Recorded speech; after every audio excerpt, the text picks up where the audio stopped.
Hello and welcome to the Ultimate EV Guide. Whether you're trying to train up your Pokemon for your playthroughs, for Tera raids, or for competitive battling, it can be a really tedious process at times. So I'm here to try and make that process a little bit easier for you.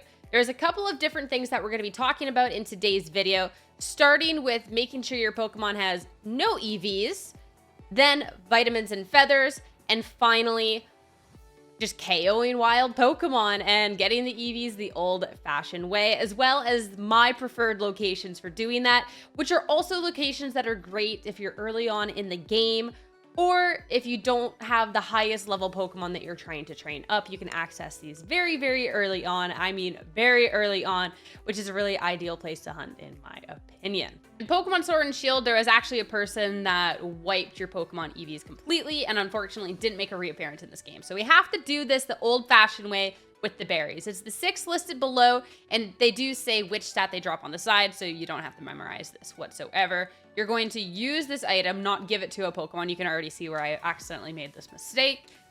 And voila, feed it the berry. It'll either say, oh, it's base points for its HPs dropped, in which case you have to feed it a little bit more berries, or it'll say it can't go any lower, in which case this has been 0. If you just freshly caught a Pokemon, you shouldn't have to do this at all. It's not going to have any EVs. But if you've used the Pokemon in your playthrough, or you're just not really certain where it stands EV-wise, if you've accidentally used it a little bit, you might want to go through the berries just to double check, because the last thing you want to do is spend time and effort EV training to find out that you made a miscalculation somewhere.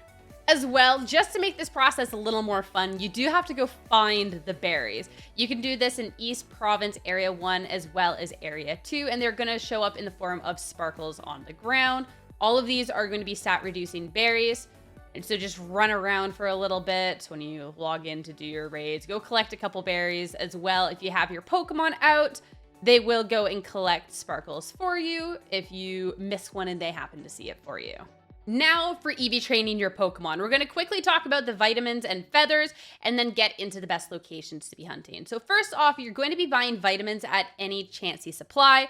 However, you can't do this until you've gotten 3 gym badges. So if you're just starting the game brand new, this isn't going to help you. Plus, you're probably broke, so it doubly wouldn't help you because these are pricey. At 10K a pop for these items, this is not the way that I personally like to EV my Pokemon, unless I'm getting really nitpicky about the stats. This is when you're having 40 EVs in something.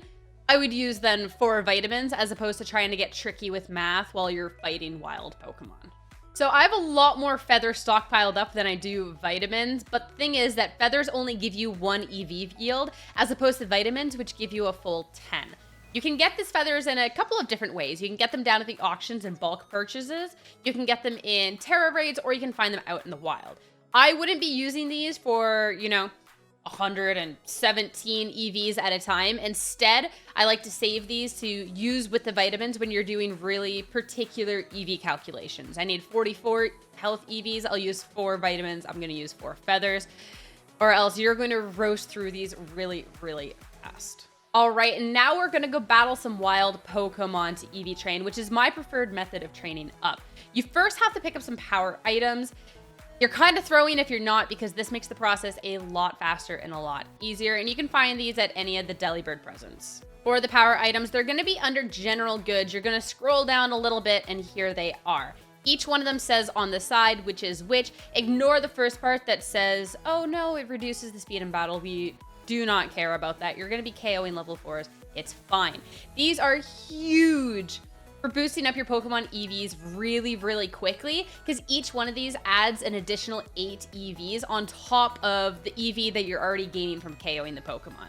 So instead of 1 EV per Hoppip KO'd, you can get 9, which is going to make this process a lot less painful. A little bit of housekeeping before getting into the locations. Reminder to everyone, these are the locations I like to EV hunt. You can do this with almost any level Pokemon, considering these are all such low levels. You can get to these spots really easily in the game, really early on in the game.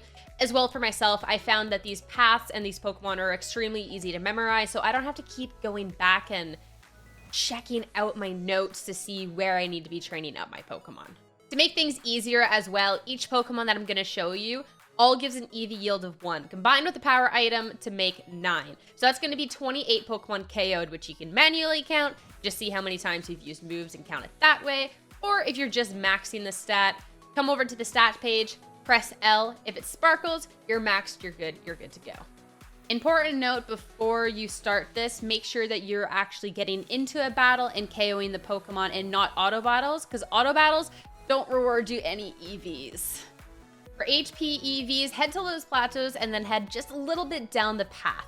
Here, you're gonna find Igglybuffs, Azurals, as well as Whippers between this pond and the fence. And those are gonna be the best 3 to be KOing for HP EVs. South Province Area 3 is where you want to come on by for attack EVs.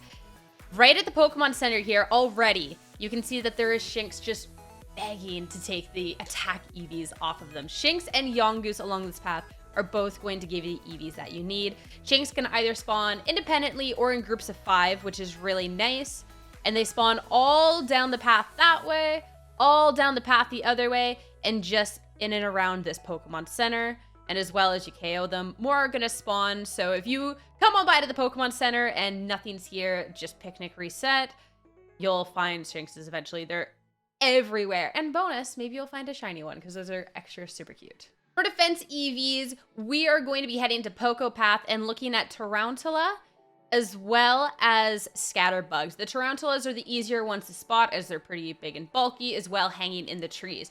You can find these anywhere along Poco Path, and sure, the Scatterbug spawn isn't that great, and the Tarantulas, I mean, there's so many spawns along here, but reminder, we are prioritizing things that are easy to remember and early on in the game because I don't want to be heading off in the middle of anywhere with this huge map. And once you start KOing things, yet again, these do respawn pretty quickly. Like, look, there's 2 in this tree over here. We're gonna be just fine. Special attack EVs, back over to those plateaus and head a little further down the path where you see this little river. There's a bunch of SpAtk along here. Only the 1 spawn, but they spawn really frequently and are perfect to quickly KO for special attack EVs. You can see them from a distance because they're so round and yellow. Perfect. For your special defense EVs, I'm gonna give you 2 locations. First off, it's gonna be East Province 1 and 2. You can find Hoppips as well as Venonats along this path. The Hoppips, they spawn in pretty big groups, so that's pretty good for quickly EVing. I even found a shiny along this route, so that was pretty cool. Don't KO the Skiplooms though, they're not gonna give you the EVs you need. Venonats are a little less frequent, but they do spawn, so you can double up on both of those spawns and collecting your EV reducing berries.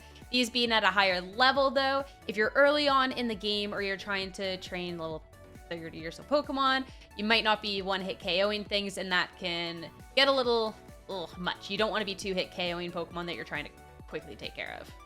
The other place you can find Hoppip really early on is going to be back to Poco Path. I don't really like EV training for Hoppips here just because there's so many different Pokemon, but if you don't have the means to be one-hit KOing the others, or you're not really that far, don't want to walk over that way, this does work fine. They do also spawn in the groups here, so it's not really the end of it. Last but not least, speed EVs. Head back to Poco Path, but we're not going to hunt along the path. Instead, there's an even better spot. Remember where you threw yourself off a cliff right at the beginning of the game? Well, we're going to do it again. Down here at the beach, there is Wingles, there's going to be a little Oozles, as well as Magikarp. All 3 of them give you speed EVs, making this the perfect place to hunt. And that is it. How I EV train in Pokemon Scarlet and Violet. Yes, there's a lot of different places that you can EV train on the map, so feel free to share your favorite in the comments below. I did want to make sure that this guide had places that anyone could get to, whether you're early game or late game. But there is spots that are kind of fun and kind of cheeky that you just need to be a little bit further in the game to be able to easily access. If there's any other guides or anything else you're curious about with Pokemon Scarlet and Violet, feel free to let me know in the comments, and maybe we might make a video about it, or if it's just quick help, I or someone else can try and help you out. I can't wait to see what teams you're building up with this EV guide, since VGC is just around the corner, and I'm really excited to be diving into that. But that is it for today. Thank you so much for watching. Have a great day. I'll see you next time. Look what I found, trying to find some good spot to grind defense and special defense EVs. What the heck? That's some good karma right there.